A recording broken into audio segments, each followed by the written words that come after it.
गाजियाबाद से खबर का, जहां डासना जेल में 11 सालों से बंद एक शख्स जो हत्या की मामले में जेल गया था वो अब शायर बन चुका है। बताया गया कि शकील अमरुद्दीन 2011 में गाजियाबाद के थाना लोनी से हत्या के मामले में जेल गया था।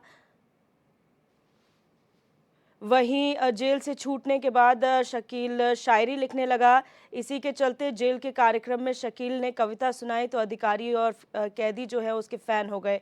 वहीं अब जेल में आकर शकील अमरुद्दीन ने अपनी किताब का विमोचन किया।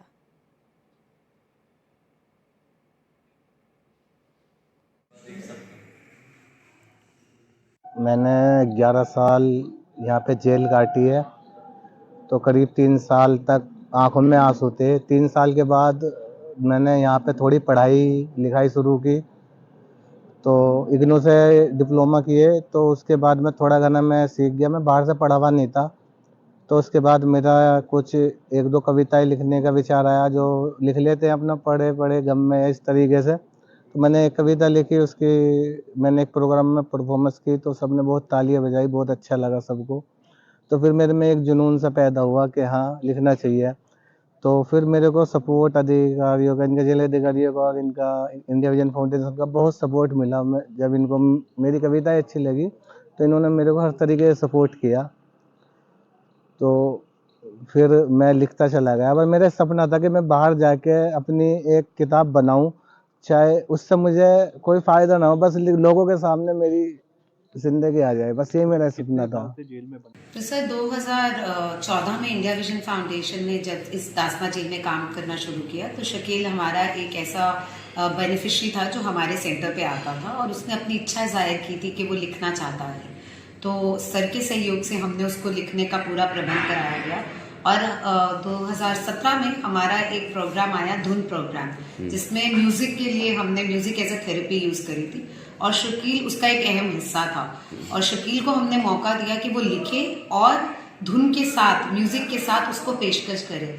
तो जब भी वो अपने कोई भी लिखी हुई चीज को धुन के माध्यम से अलग अलग कार्यक्रम के द्वारा अपने साथी बंदियों में शेयर करता था तो उसको बहुत प्रोत्साहन मिला, जिससे उसकी उम्मीद बढ़ती गई। तो उसने पहले एक कविता लिखी, फिर 2 कविताएं लिखी, ऐसे करते करते उसने बहुत सारी कविताएं लिखी और जब भी हम जेल में आते थे तो वो हमें वो पूरी कविताओं की किताब दिखाता था। एक मर्डर के केस में यहाँ पर जेल था, ये लगभग 11 साल इस जेल में बंद था और जब ये जेल में दाखिल हुआ था तो इसे पढ़ना लिखना भी नहीं आता था ठीक से।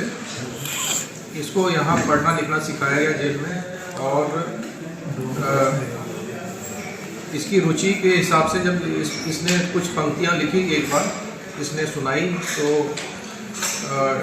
बहुत अच्छे से लिखा था, तो इसको प्रोत्साहित किया गया और इसने फिर यहाँ कविताएं लिखना और शेर व शायरी लिखना शुरू कर दिया था।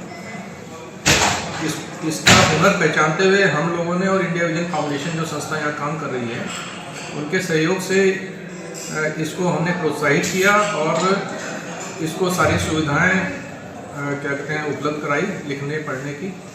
और फिर जो कार्यक्रम जेल में होते थे, आयोजित होते थे, जैसे 15 अगस्त, 26 जनवरी या कोई अन्य कार्यक्रम जो आयोजित होते थे, उसमें ये अपनी लिखी हुई कविताएं पढ़ने लग गया और शेर व शायरी पढ़